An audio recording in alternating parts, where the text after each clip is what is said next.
মন্দির উদ্বোধনের আগে দীঘায় ভেসে এলো প্রভু জগন্নাথের কাঠের মূর্তি। রবিবার দীঘার ঘাটে ভেসে এলো প্রভু জগন্নাথের একটি কাঠের মূর্তি। সাদা রঙের এই মূর্তিটি ঢেউয়ের সঙ্গে উপকূলে এসে পড়ে, আর তা দেখতে ভিড় জমায় কৌতূহলী পর্যটকেরা। মন্দির উদ্বোধনের মাত্র কদিন আগে এমন ঘটনার কোনো সুনির্দিষ্ট ব্যাখ্যা না থাকলেও স্থানীয় বাসিন্দা এবং ভক্তদের মধ্যে জোর চর্চা শুরু হয়েছে এই নিয়ে। মন্দির উদ্বোধনের প্রস্তুতি এখন তুঙ্গে।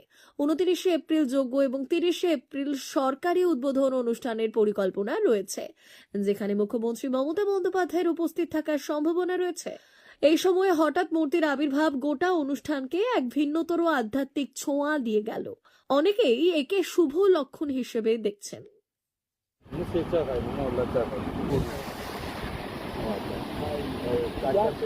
बाबू भैया